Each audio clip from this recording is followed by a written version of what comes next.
6.13 지방선거 열기가 점점 뜨거워지고 있는 가운데 광주와 전남교육감 선거 모두 3파전으로 치러지게 됐습니다. 5월 가정의 달을 맞아 전남 각지에서 다양한 축제가 펼쳐져 시민과 관광객들의 발길이 이어졌습니다. 광주시는 김은경 환경부 장관과 정종재 행정부시장 등이 참석한 가운데 어린이 통학 차량 LPG차 전달식을 가졌습니다.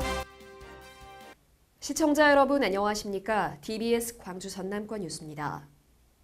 6.13 지방선거 열기가 점점 뜨거워지고 있는 가운데 광주와 전남교육감 선거 모두 3파전으로 치러지게 됐습니다. 진보와 보수 진영 간 대결이 사라진 광주시 교육감 선거는 장휘국 교육감의 3선 도전 속에 이정선 전 광주교대 총장과 최영태 전남대 교수가 어떤 선거 전략을 보여줄지 관심을 모으고 있습니다.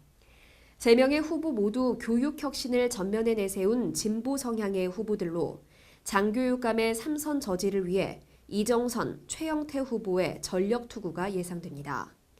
일찌감치 대진표를 확정한 전남도 교육감 선거는 현직이 사라진 자리에 고석규 전 목포대 총장과 오인성 전 나주교육장, 장서궁 전 전교조 위원장의 예측 불허 경합이 펼쳐지고 있습니다.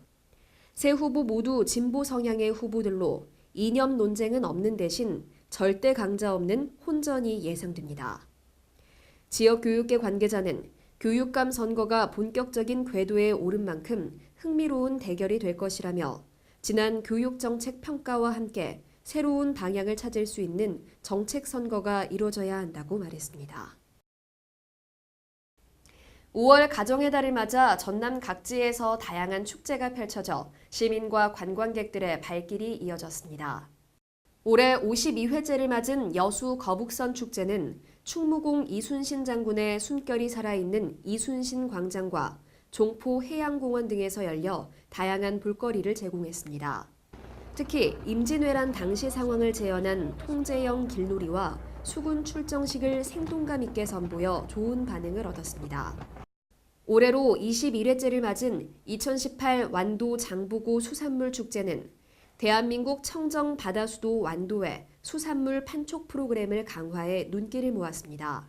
장보고 수산물 축제는 청정바다 수도 완도에서 생산되는 수산물의 안전성과 우수성을 홍보하기 위해서 개최된 그런 축제입니다. 축제 기간 동안에 완도에 오셔서 맛깔스러운 수산물을 통해서 건강도 챙기시고 그리고 장도 보시기 바랍니다. 보고, 먹고, 체험하는 싱싱한 완도 여행을 주제로 열린 이번 축제는 장보고 대사 고유제와 218m 길이의 전복과 해초김밥 만들기 등 6개 부문 28종의 프로그램이 마련됐습니다.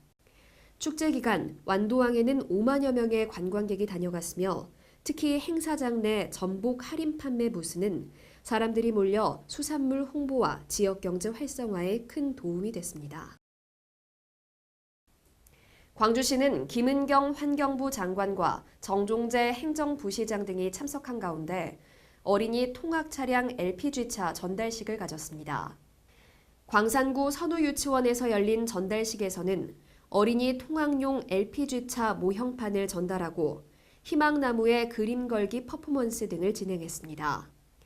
이날 행사는 미세먼지에 취약한 어린이 건강을 보호하기 위해 광주시와 환경부가 올해부터 본격 추진하는 어린이 통학 차량의 LPG차 전환 지원 사업의 일환입니다. 한편 광주시는 올해 처음으로 2009년 이전에 등록된 어린이 통학용 노후 경유차를 폐차하고 LPG 신차를 구입하는 경우 대당 500만 원씩 90대에 총 4억 5천만 원을 지원하며 내년에도 관련 예산을 대폭 확대해 추진할 계획입니다. 수려한 풍광을 자랑하는 전남 지역 해수욕장들이 개장을 앞두고 손님 맞이 준비에 들어갔습니다. 전남의 해수욕장은 오는 7월 6일 완도 신지 명사십리와 고성 율포 솔밭을 시작으로 55곳이 차례로 개장해 8월 26일까지 운영됩니다. 개장 기간 목포 외달도 해수욕장에서는 해수풀장과 워터슬라이드를, 여수 웅천해수욕장에서는 해양 레저스쿨과 스킨스쿠버 체험교실을 운영하는 등 곳곳에서 피서객을 위한 다양한 프로그램이 마련될 예정입니다. 광주시와 무등산 국립공원 사무소는 올해 처음으로 오는 12일 무등산 정상을 개방한다고 밝혔습니다. 개방 시간은 오전 9시부터 오후 4시까지로 군부대 내 출입 시에는 반드시 신분증을 지참해야 합니다. 한편 무등산 정상은 지난 1966년 군부대가 주둔한 이래 일반인의 출입이 통제된 지역으로 지난 2011년 처음 개방한 이후 지난해 10월까지 모두 21차례에 걸쳐 40만 7천여 명이 다녀간 바 있습니다. 시청해주신 여러분 고맙습니다.